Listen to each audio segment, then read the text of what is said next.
Comunicarse con espontaneidad y con optimismo, que no pasa nada. No te pasa nada, y si te equivocas, mejor, más humano apareces. Aféctate en la igualdad esencial con los demás, que no pasa nada. Conéctate con el respeto y con la ayuda de las organizaciones vivientes, que no pasa nada. Necesariamente conéctate con las ayudas en el planeta, porque te va a traer cuenta. Vivir el presente como regalo de la vida, en cada momento, porque eso es lo que significa la palabra presente. Un regalo, porque es más feliz quien con lo que tiene hace lo mejor, hasta el mismo Diógenes. Algunos secretos que habéis empeñado, sobre todo Ángel del Pozo, pero por favor, háblame de los secretos. ¿Pero cómo que los secretos? Los secretos son a voces. Mira, tenía yo este libro de secretos Cas 11. ¿Cómo voy a decir los secretos? Bueno, vamos a ver algunos secretos. Algunos secretos que podemos compartir para que no sean secretos. Pues básicamente las personas que tienen una experiencia emocional correctora, evolucionada, es decir, que se les ha corregido el desajuste, aquello que decía Sebe Ballesteros, que decía, bueno, me han operado, me han quitado lo malo, me han dejado lo bueno, pues luego se murió, estaba parte del tumor. Pues los secretos que podemos llevar es desarrollar un interés altruista de ayuda y colaboración. Cuando estás un poco evolucionado o estás un poco domado, como digo yo en broma, en jerga de equitación, se pierde el deseo egocéntrico de gobierno, de fama, de poder, de protagonismo, de no parar de cascar. Incluso los programas de televisión, pero es que no dejan hablar, como dice Mota, es que cállense, que no dejan, claro, es que es normal. Hay como una especie de excitación histeroide en los medios por dramatizar todas las noticias, y se no ponen nada más que cosas malas. Así que te marcan el día. Hace tiempo que castigaba la televisión, cara a la pared. No te quiero ver y chao. Periódico, tal vez la radio, y que no se ponga muy pesada, que también la censuro por otros 15 días, hasta que pase la tormenta, porque es que amarga la vida a cualquiera. Bueno, otro secreto. La experiencia esta provoca una sensación impactante, un deseo de saber más de lo elevado. Y sobre todo, cuando uno tiene esa conexión, podría citar muchos ejemplos, muchos casos, pero lo quiero dejar para las preguntas, se pierde el miedo a no volver. Hemos estado muchas veces y tranquilos, volverán más veces. No se piensan que esto es rápido. Y se produce, lógicamente, pues una conexión con la mónada que decía Leibniz sagrada, que es lo que es Dios, una inmensa energía sagrada, y nos ha colocado un chip a cada uno en el centro de nuestro corazón. Y con esas conexiones, con esas lecturas, con esa vuelta al interior de nosotros mismos, que es donde está la verdad de cada cual, podemos avanzar un poquito más en esa luminaria interior para relacionarnos mejor con nosotros mismos y con los demás. Es decir, que cuando tienes estas experiencias, la vivencia del espacio y del tiempo se amplifica un poquito y se simultanea con naturalidad. Es decir, se produce una relatividad, como decía Einstein, ¿no? Pero más allá de la teoría general del sistema, ¿no? Una relatividad especial donde la naturalidad se fundamenta en la humildad, en la tranquilidad y, bueno, conectar pasado, presente y futuro en una especie de dinamismo cuántico. Pero esto ya es otro tema que mejor dejarlo, porque se complica un poco. Pero bueno, si han oído hablar de la banda de Moebius, tal vez esto les pueda permitir este dinamismo comprensivo de lo que es pasado, presente y futuro. Es un tempo, es una... Ya saben que lógicamente el espacio se curva en función del tiempo y a su vez implica la luz, pero todo esto también nos fluye a nosotros porque tenemos particularidad conectiva con todo ello. Entonces, el cambio de la concepción de la vida se amplifica en una percepción de similitud, en tal vez una armonía con los demás amorosa. Otros secretos: esclarecimiento del mundo interior y de sus dinamismos. Este es un secreto a voces, que la hipnosis nos permite. 8:15. ¿Se duermen ya?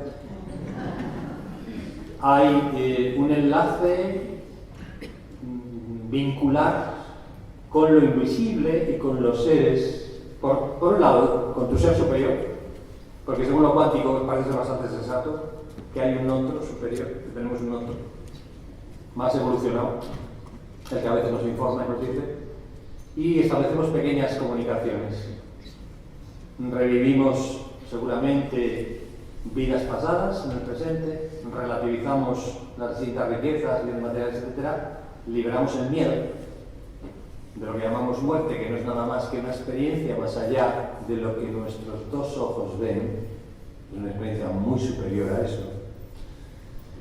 Y sobre todo porque percibimos que somos energía en transformación consciente y la consciencia no la perdemos muertos, porque si no, no volveríamos.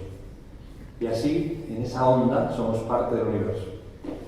Y en esto están de acuerdo todos los físicos. Solamente están de acuerdo en una cosa, están más, pero bueno, en una cosa sobre todo, que la naturaleza de las organizaciones vivientes, incluido el hombre, y del universo es la misma, formada por átomos. Chao, eso es lo que es. O sea que el átomo es una parte de la energía que se transforma, pero no, ni se crea ni se destruye. Eso lo estudié yo con Lavoisier en cuarto de bachiller. Lavoisier dijo eso hace mucho tiempo, pero si lo asumiéramos nada más, lo del resto sobraba. Ya sobraba el resto, con esa pequeña frase.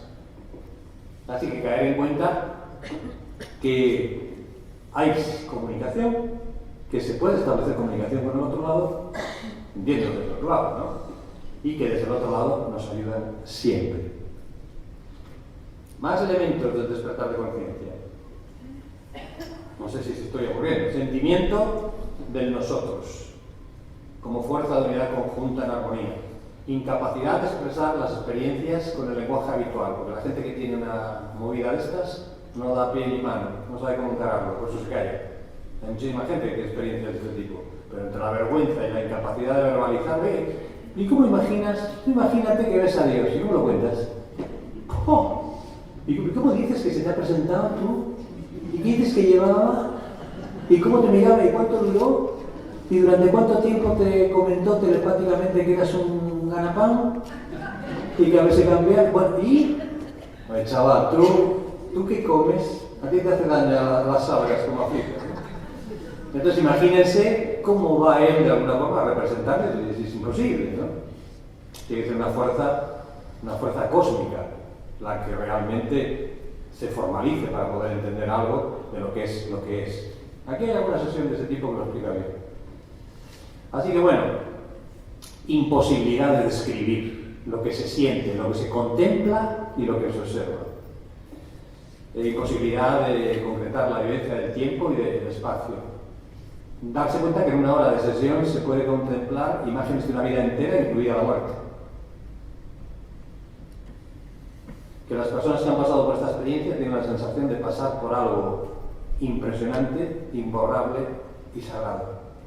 Que después la vida se percibe pues eterna y que la muerte se ve como un cambio beneficioso.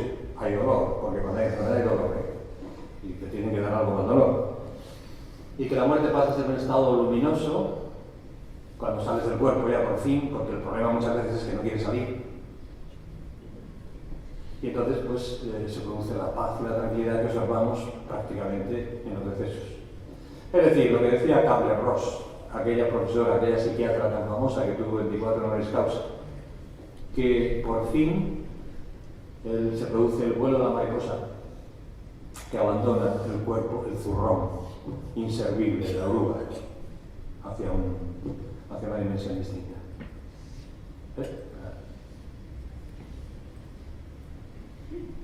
A ver.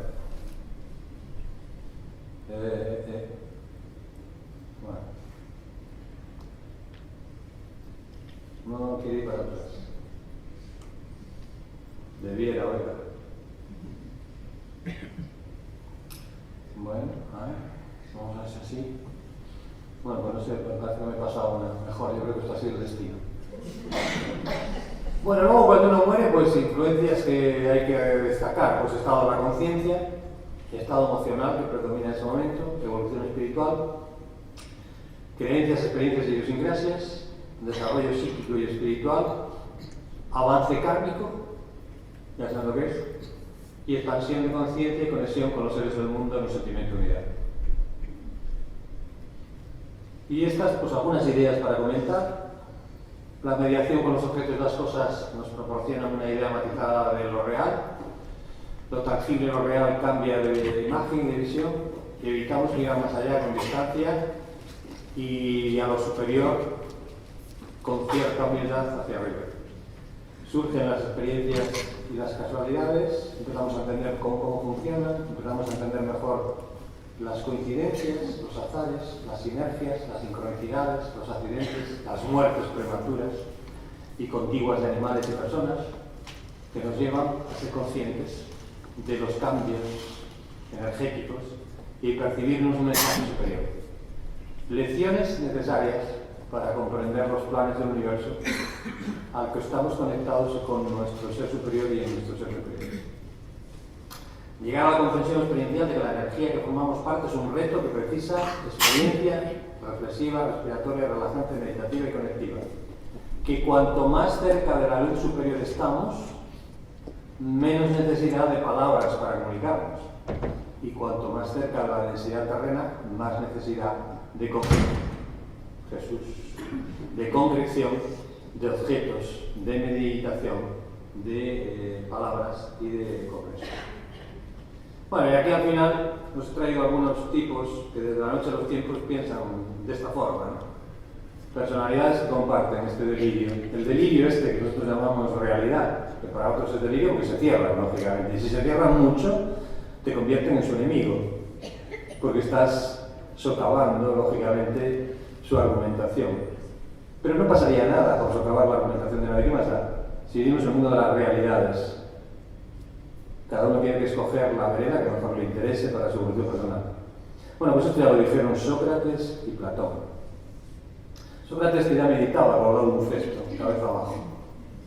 Ya dictaba sus clases y Platón tomaba nota. Paracelso, el famoso médico de la época medieval, Kant también habla de esto, Cicerón. Nietzsche en El eterno retorno, lean ese libro. Voltaire decía que era más fácil vivir dos vidas que una. Leibniz, cuando hablaba de la mónada inteligente, que ahora se habla ya de la mónada cuántica. Spinoza, aquel famoso filósofo que era, si no recuerdo mal, pulidor de imágenes y relojero, creo, en su época. Bueno, pues este ya tiene en su apartado de ética una reflexión sobre la idea de Dios maravillosa que Albert Einstein citaba muchísimo. El Dios Spinoza, que era el Dios de la naturaleza, el Dios de los seres vivientes, el Dios de los mares, de los bosques, de los animales inocentes. Busquen ahí en el libro de Spinoza, en el apartado de la ética, la visión que tiene. Bueno, luego están pues Schopenhauer también, Franklin y todos los humanistas, médicos, psicólogos, terapeutas transpersonales, enfermeras, asistentes de la salud, desde Jung, que ya empezó a darse cuenta que la vida era una cadena que se conectaba con otras cadenas en el tiempo. Maslow, que habló de la excelencia después de que lo torturaran por actividad compasiva mentalmente, se preocupó de la excelencia y habló de lo transpersonal. Hablaron ellos de lo transpersonal. Fíjense ustedes, Maslow, que es como hablar de Caperucita Roja, es más conocido Maslow en el ámbito psicológico que, yo qué sé, que el Capitán Trueno para los niños de la época de los 60, ¿verdad? Bueno, luego está Alan Watts, un escritor fantástico, orientalista, un poco orientalista, pero inglés. Erich Fromm, un psicoanalista muy social, habla claramente de este asunto. Luego está Wilson, Sheldrake, bueno, Sheldrake es una maravilla, es un autor fantástico, habla de la morfogénesis, donde dice que el pensamiento crea la materia. Impresionante, a punto de ser premio Nobel. Henderson, Genoveva Paulson, Amalia Esteva, Wagner, Florent Wagner, Richard Wester, Michael Newton, Melville Moss, Paul Perry, Rossetti, Chopra y Robert Monroe. Y unos psiquiatras, por ejemplo Stanislav Grof, de Praga y Maryland, residente en California. Los físicos ya empiezan desde Heisenberg a Pauli que era amigo de Jung, Bloom, David Bloom, un físico espectacular, Frijol Capra, una lumbrera, Welder, Lovelock, Michio Kaku, más famoso en la televisión, Ada Bosmani, de la Universidad de Oregón, Ilya Prigogine, que le dieron el premio Nobel por el caos, que era orden al final, y Barbara Brennan, que es una mujer fantástica, que no solamente acepta esto, sino que hace unos talleres de bioenergética que te tumban. Escritores. Bernard Shaw, en inglés, Robert Graves, un escritorazo, que hace todas las novelas estas históricas junto con Gore Vidal, Schumacher, Conan Doyle, Rudyard Kipling, aquel que estuvo en la India y hablaba del tigre tan maravillosamente, Víctor Hugo, Rilke, el poeta de las cartas a los iniciantes, Hermann Hesse, Khalil Gibran, Lawrence, aquel que escribió lo de Damas enamoradas o algo así, llamada Lady Chatterley, el amante de Lady Chatterley, una maravilla, Clayton, Michael Ende, este que escribió lo del dinosaurio ese que iba caminando por la nube, era una especie de caballo, de gusano, acaballado, bueno, una especie de animal fantástico. Emerson, Fernand, Tolstoy, Henry James, Goethe, Walt Whitman, Saint-Exupéry, el piloto francés que escribió El Principito. Puro reencarnacionismo. Campanella, Leonardo da Vinci, Juan Salvador Gaviota, Aurobindo, Kirchner, Steiner, Krishnamurti y el Dalai Lama. Músicos, Mahler completamente. No solamente dijo Freud de él que era el mejor psicoanalista que había conocido en cuanto a la comprensión, sino que trascendió lógicamente el modelo psicoanalítico y asumió claramente la idea del ir y el venir, ir y volver. Chicorea, Sibelius, luego los pintores Kandinsky, Dalí, los actores Peter Seller, Ford, y muchos más, y los políticos, Napoleón, el malo, porque claro, Napoleón fue lo estudian como si fuera una maravilla, pero hizo más muertes él solo que vamos. Se podría haber quedado ahí en la isla Santa Elena y no nos quedaba fiesta. Federico el Grande, Churchill y el general Patton, entre otros muchos, porque este es un poco el final de la conferencia. Y bueno, simplemente tolerancia para con lo que he dicho, perdónenme los errores y mucha humildad. Paz para todos, que no va a hacer falta. Acceso a vidas pasadas, ustedes tienen la palabra.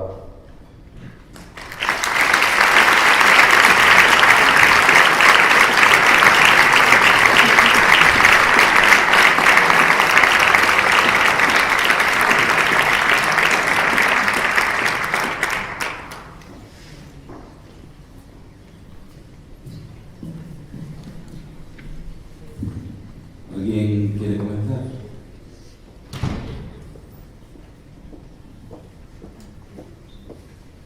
Hola, buenas tardes. Gracias por su conferencia. ¿Se me oye? Vale. Gracias por su conferencia, me ha encantado todo lo que has puesto. Y simplemente quería hacer un matiz a algo que ha puesto como ejemplo. No era precisamente nada de lo que va a la conferencia. Ha hablado del TDAH y ahí quiero simplemente poner un matiz y a ver cómo lo digo. A ver, los niños que tienen estos comportamientos, vamos a decir, no normales, o sea, un mal comportamiento, en una palabra. ¿Perdón? Un mal comportamiento.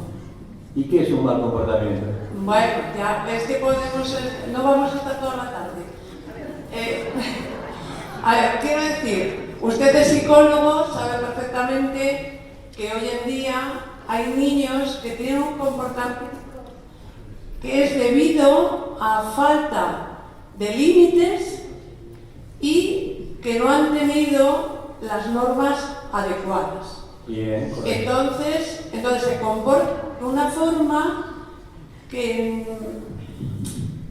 A ver, es que no me sale la palabra. Sí, que resultan incómodos en clase. Sí, claro. Que no hacen el estándar. Bueno, hay un psicoanalista famoso que habla de esto ahora, de Calcati. ¿De qué habla? Sí, vale. Entonces, termino, nada. Entonces, usted simplemente ha dicho, ¿cómo no van a portarse mal si los profesores son un rollo? No, los profesores no. Si están 6 horas sentados en Bueno, una silla. cinco. Y luego sí, hay grupos de que, por ejemplo, me pasa a mí, espera, no te quiero cortar. Yo, por ejemplo, doy clase a grupos de 22 años y a pesar de decir cosas bastante sustanciosas, ahora no me creen. Y cuando no decía nada, me aplaudían. O sea que quiero decir que la educación a veces es generacional también, ¿no? Es decir, que el TDAH lo tenemos todos, quiero decir. Porque es que somos una relación, estamos en una constante relación. Pero esa falta de límites la tienen los papás y las mamás. Luego entonces el TDAH también les implica a ellos. O sea, mamá tiene TDAH, papá también, el niño también, y la escuela también, y la sociedad también. ¿Por dónde atajamos el problema? Claro, eso lo recibe el profesor y está de los nervios. Precisamente mi tesis doctoral fue la ansiedad de los profesores en el año prácticamente 90, después de aquello que dijo Esteve, José Manuel Esteve, ya difunto, del malestar docente. Entonces estoy completamente de acuerdo contigo. ¿Qué hay que hacer para poner límites al chico? Hay que intentar estrategias personalizantes. Yo no sé si tanto condicionamiento, castigo, premio castigo. Yo no sé si tanto. Entonces, bueno, yo digo que entonces es un problema mucho más global, es un problema de alguna forma social, es un problema familiar, es un problema de educación familiar en el hogar, desestructurado y roto. Es un problema muchas veces de problemática vincular con la madre, porque lo que tienen muchas veces esos niños es un Edipo con un caballo.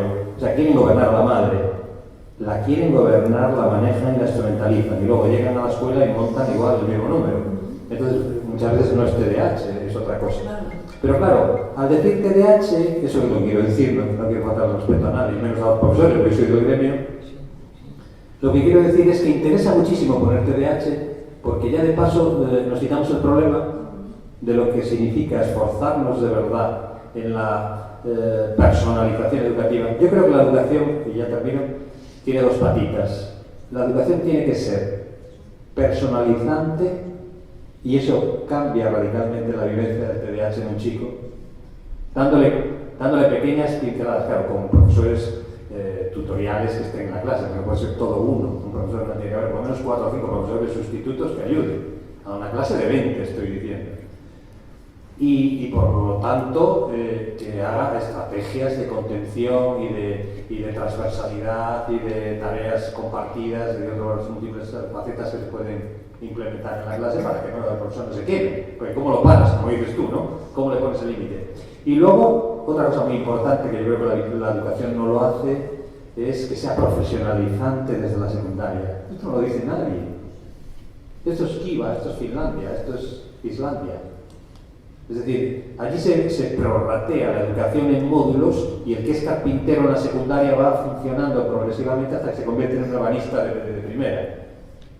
Y estas posibilidades derivadas de las múltiples inteligencias que implican al aula, porque cada uno somos distintos, cada uno tenemos un don, entre comillas, cada uno tiene una inteligencia distinta, una inteligencia musical, una inteligencia pictórica, abstracta, natural, de las ciencias naturales, matemáticas, etc. Lo que dijo este hombre, pues que ahora se me escapa, que trajo lo de Goleman, pues esto nos evitaría muchísimo decidir por la comodidad de los padres de niño, abre la boca, tómatela en concerta y chao, vete para el cole y deja de joder con la pelota como hacía hace rato.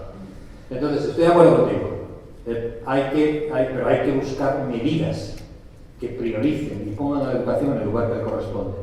Es decir, con medios, con recursos y con ayudas en el aula.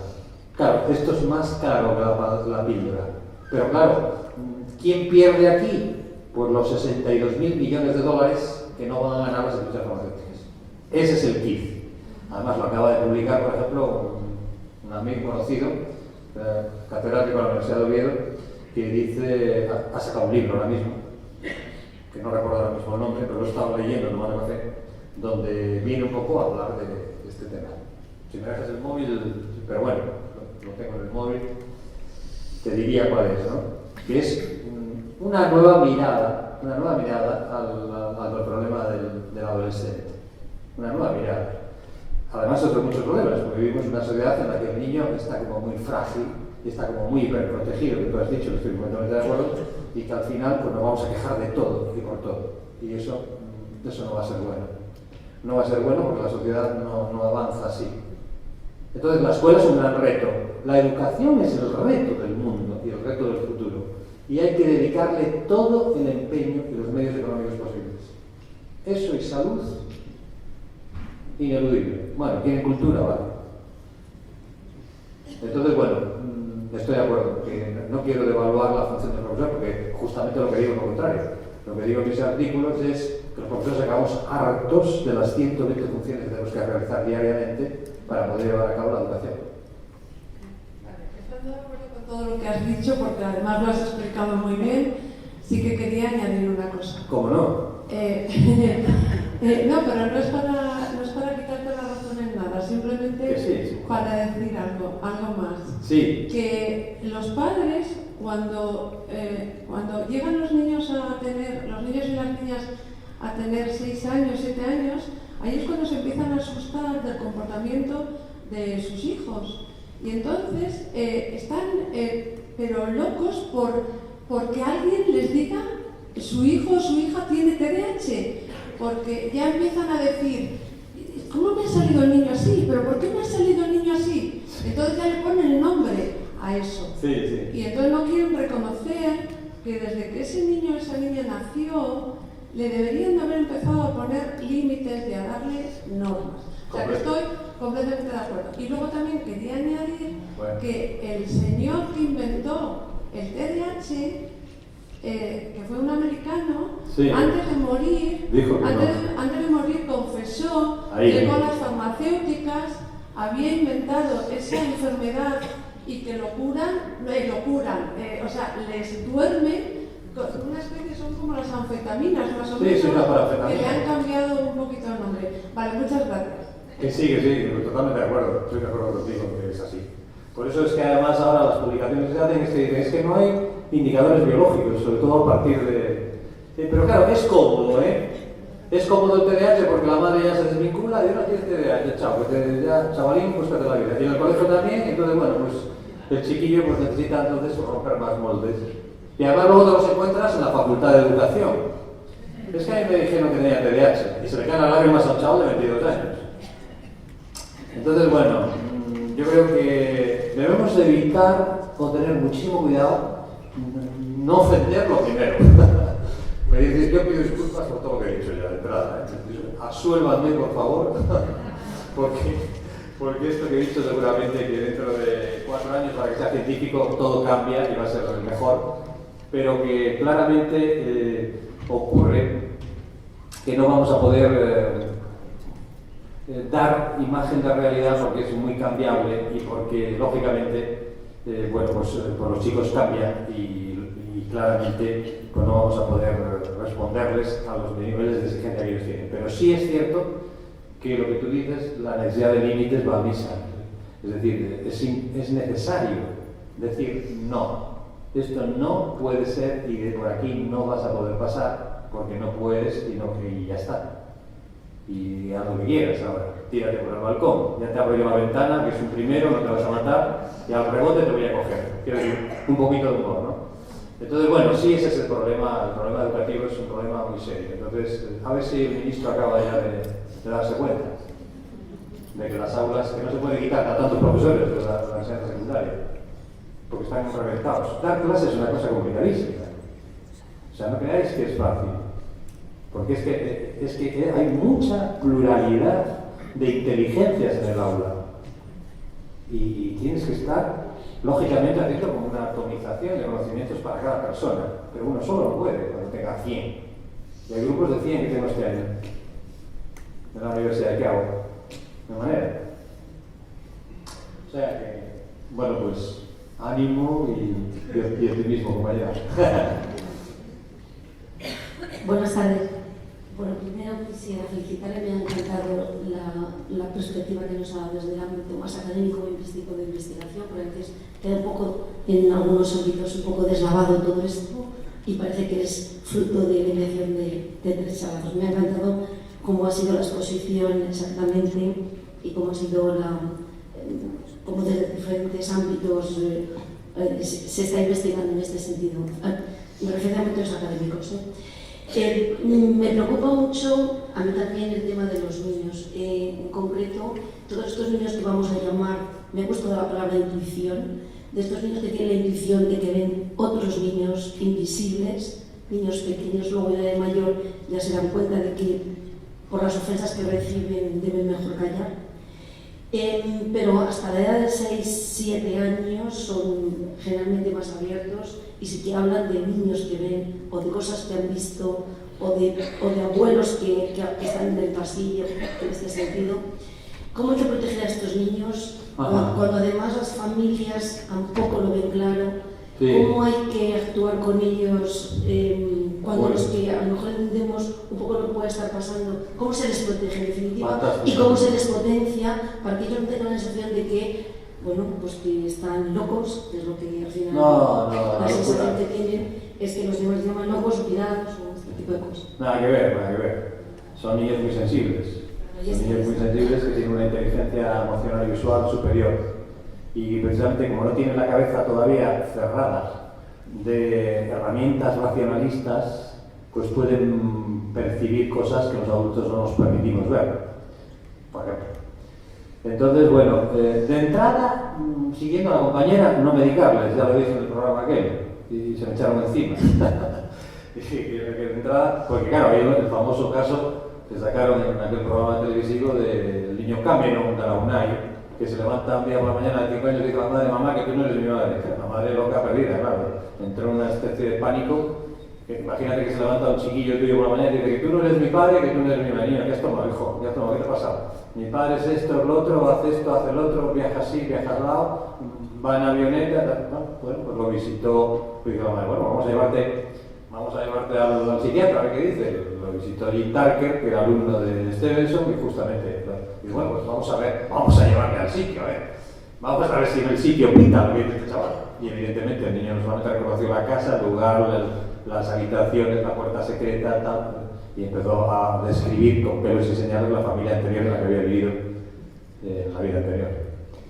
Entonces, bueno, esto lo pueden ver todos en internet, en Google, y sale en Cuarto Milenio y todos lados, fue el caso de Cameron de la UNAI.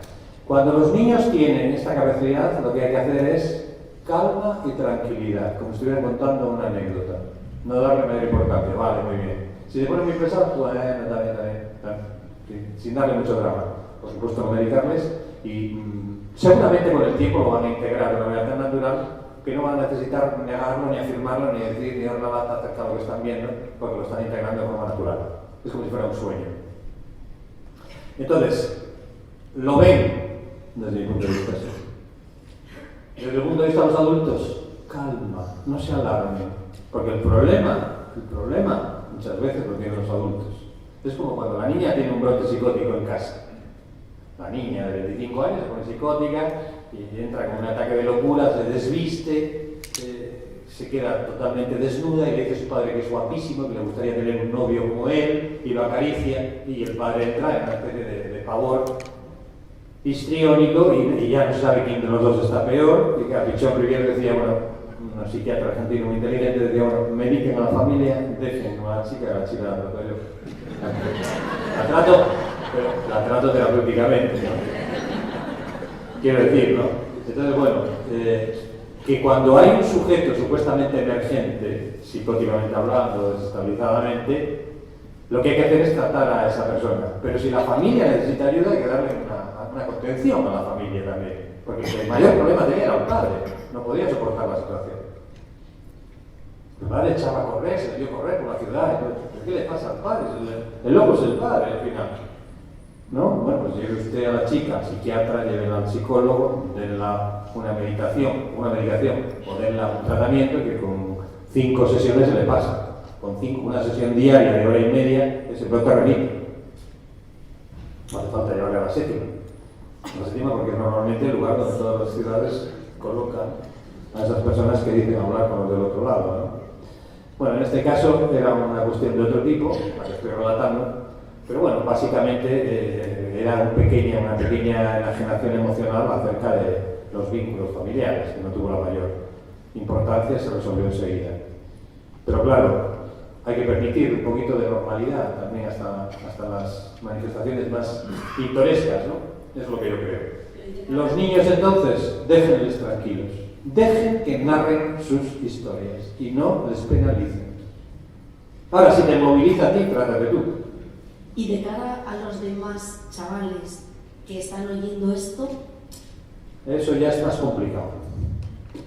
porque los demás chavales tienen normalmente una, digamos, porque esto es un 25%, un 20% de chicos muy sensibles, muy dotados. Sí, bastantes. Bueno, hay grupitos, sí, cada vez hay más. Cada vez hay más. Cada vez hay más, lo decía Cicerón. Cicerón decía hace muchísimos años una cosa muy sugerente ya. ¿Qué traerán los chicos a la vida tan pequeños que ya vienen reconociendo cosas que no vieron nunca? Vienen reconociendo y diciendo esto, lo otro, para acá, para allá, cuando se rompen a hablar a los 11 meses. Bueno, los chicos normalmente, si les educamos en la crueldad, si les educamos en la competitividad y en la falta de solidaridad y de empatía, pues harán justamente eso. Entonces buscarán un chivo expiatorio, buscarán una estigmatización, que es lo que pide el caldo social, y ensayarán lo que es el bullying. Y ese problema. ¿Qué hacer? Separarles un poquito. Hasta tal punto que en algunos sitios en Suecia e Inglaterra sacan a los chicos del colegio y los educan en casa. Esto, lógicamente, no se puede hacer hoy en día, pero en algunos sitios se hace un poco esquivando la ley o llevándole a un ámbito de educación más restringido, más especial, a un colegio privado, a donde sea, donde haya un clima que se respete la singularidad de cada cual. Que por ser gordo, el otro día, por ser gorda, la niña el otro día se ahorcó. Pero no porque lo fuera, sino porque la estaban martirizando, la estaban devolviendo una imagen que la estigmatizaba. No era tanto que ella podía ser bonita y feliz, como todo el mundo que es bonito es feliz, mucho más feliz. Pero justamente la devolvían un estigma, y eso es lo que acabó con ella, no pudo soportar. Y un estigma es una falta de adecuación para con lo que es normalidad, cuando justamente todos somos distintos. Bueno, pues si les decimos a los chicos esto, a lo mejor conseguimos algo. Y luego a meditar. Antes del recreo, después del recreo, a las técnicas de meditación o a las técnicas de relajación obligatorias en todos los colegios. En muchos colegios de Madrid son obligatorios. Ya. Muchas gracias. Buenas tardes. Buenas. Por favor, me gustaría saber su opinión, que no lo ha mencionado Milton Erickson. Milton Erickson, fantástico, sí. Por eso. Fantástico, era un genio Milton Erickson. Sí. Un hipnotizador, un hipnólogo, un experto de la hipnosis tremendo, con una personalidad extraordinaria, un genio. Nada más. Hay tantos genios que nosotros somos aprendices. Muchas gracias. Hola, buenas tardes. Yo quería saber, que no sé si debía saber hacer bien la pregunta, de cuando ha hablado de la regresión, Sí. de la hipnosis, como cuando... De la regresión, sí, que vuelve atrás. Regresión, como cuando llega la muerte o posmuerte, es que no sé, algo así, entendido. Es que no me enteré, perdón. Ah, pues es Como que- cuando llega, ¿qué? No sé, es como una regresión de haber llegado como a la muerte o algo así. No entiendo nada. Inténtalo otra vez, vamos a ver si... Pues es que no sé ni explicárselo. ¿Perdón? Que no sé ni explicárselo. Cuando... Inténtelo a ver, inténtelo. Pues cuando lo ha dicho, sí que he dicho ya que mi compañero, luego le voy a preguntar sobre esto, pero ahora ya no me acuerdo. Porque ahora Bueno, inténtelo porque es que no la veo bien, entonces no la oigo. Parece una paradoja, pero es verdad. Pues me es complicado. Porque A ver, pero ¿usted qué quiere saber? ¿Qué pasa con la regresión o qué pasa con la muerte? ¿Cuál es la pregunta?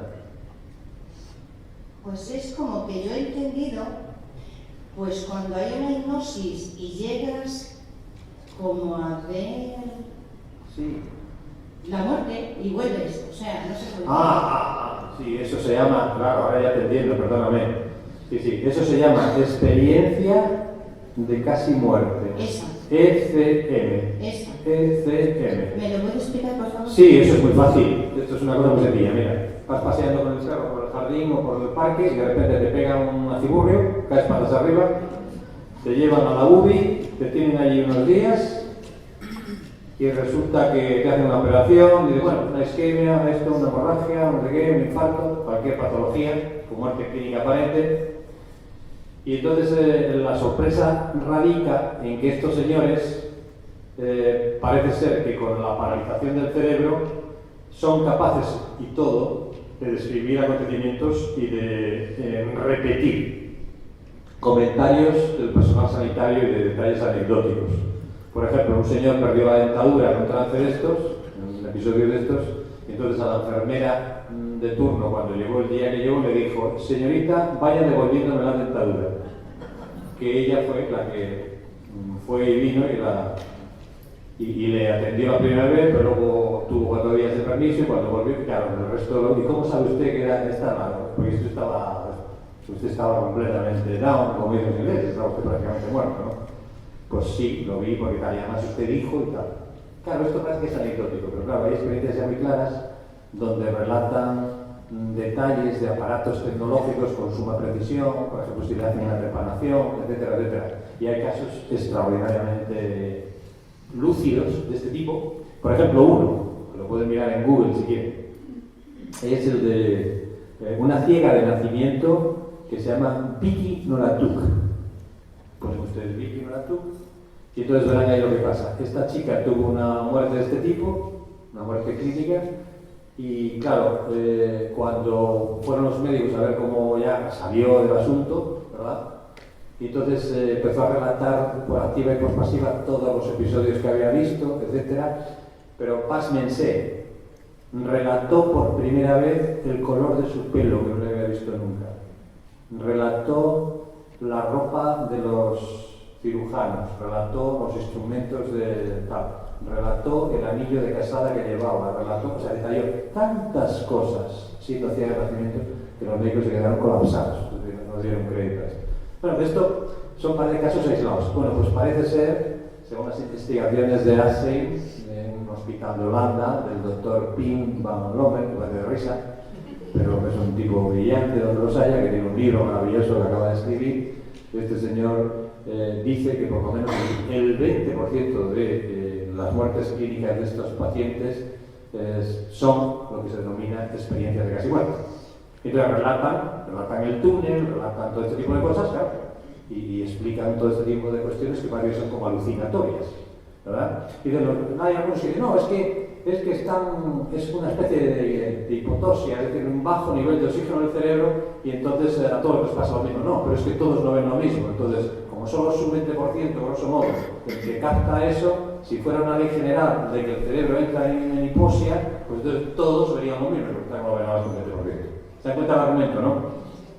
Entonces, bueno, pues esa es una contracrítica que hacen a esto. Bueno, las experiencias de casi muerte se estudian muchísimo en toda Europa. En toda Europa. Y entonces, bueno, pues constatan que hay un porcentaje importante de personas que experimentan este tipo de fenomenología. Y nada más. Entonces, unos dicen que no existe y otros que sí existe, pero parece ser que los estudios científicos, como dicen por ahora, que le gusta decir a la gente científico, que no sabe lo que dice. Eso es una cosa muy universitaria. Es que no es científico. Bueno, no es científico. ¿Desde qué modelo científico me hablas? Porque hay como 12, también como las teorías de la física, ¿verdad? Hay como 12 modelos científicos perfectamente constatados, que se puede ubicar desde ellos o desde uno de ellos para refrendar un sistema de conocimiento. O sea que eso de ciencia es un delirio, ¿eh? Es como el TDAH.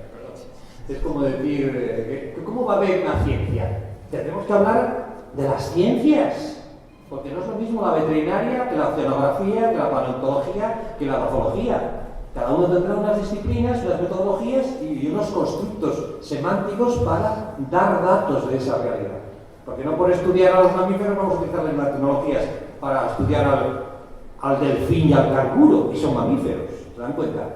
Pues así estamos, con este nivel tan controversial de tontería mental, realmente. Van a tener que dar la solución ya, porque ya me estoy metiendo en mucha gente. Hola, buenas tardes, gracias por la conferencia. A ver, no sé si voy a dejar de explicarme. Yo tampoco, no te preocupes, tú dale que yo lo intento. Quería preguntarle, porque usted habla de vidas pasadas, Sí, de acceso a vidas pasadas, sí. y también hablaba de que en un libro ha tratado a mediums o a algún medium me ha parecido oír. Sí, a este, sí. A que se ha caído, ¿no? Sí, este.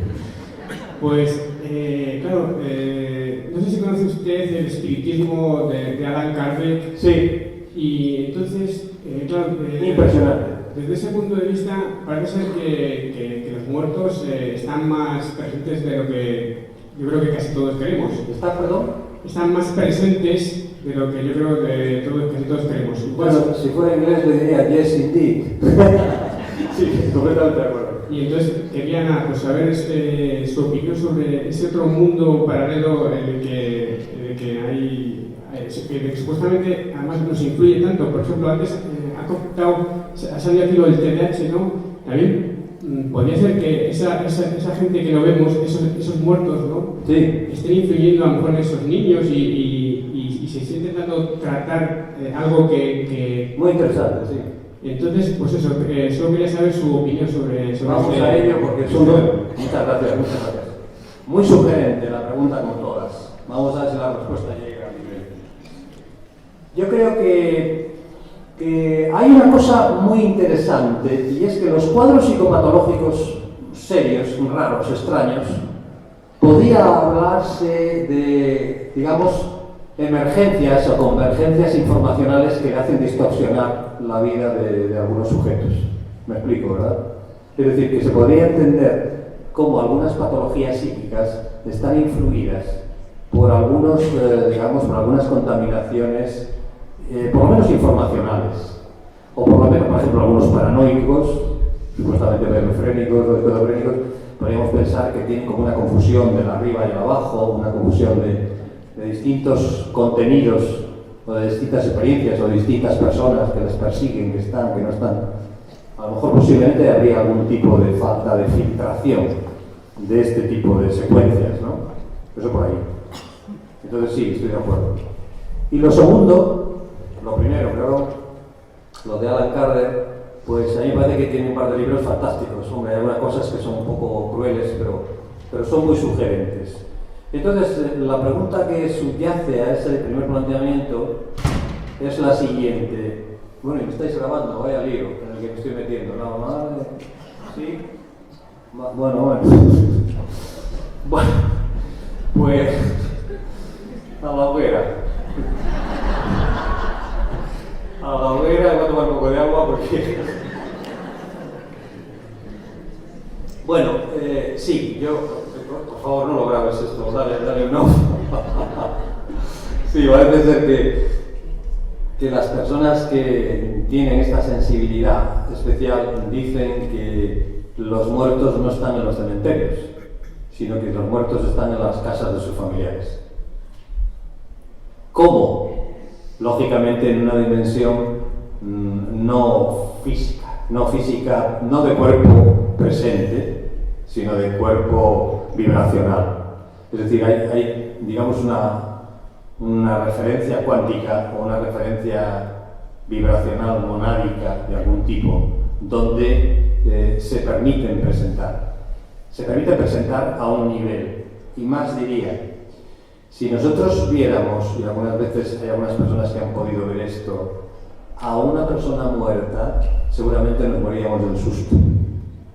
Seguramente nos moríamos porque nos daría un infarto casi con toda probabilidad, porque la emergencia vibratoria, electromagnética y presencial que ejercería su imagen no la podríamos soportar.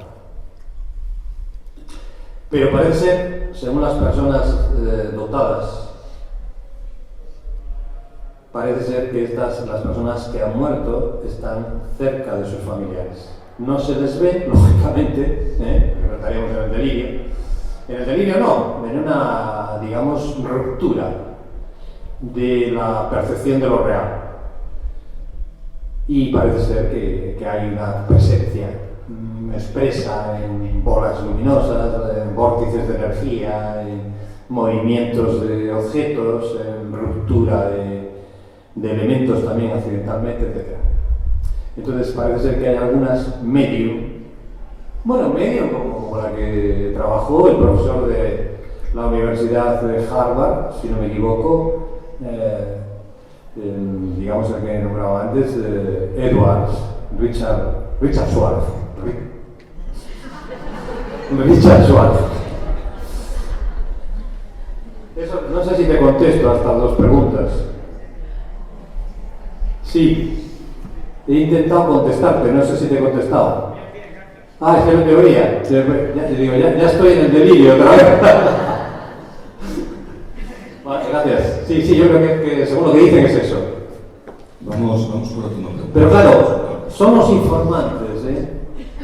Personas dotadas, no somos todos. Esa es la película. Hola. Entonces hay diferencia entre uno y otro, no hay duda. Sí. Hola, buenas tardes. Bueno. Gracias por la... Es aquí. ¿Perdón? Aquí, que estoy aquí. Está bien. Gracias por la conferencia y además por la amena que la salido. Vale. Al parecer tiene usted una amplia experiencia en someter a sujetos a estados hipnóticos represivos, entonces que pasan al parecer a vidas pasadas, ¿no? No entiendo. Que tiene una amplia experiencia con la hipnosis regresiva, por lo que veo, en múltiples casos, y que esos sujetos relatan vidas pasadas.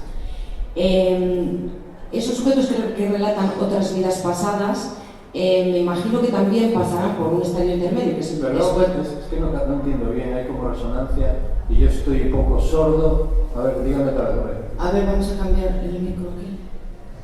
Es que hace como un eco, ¿no? Soy yo que estoy un poco hipoacústico.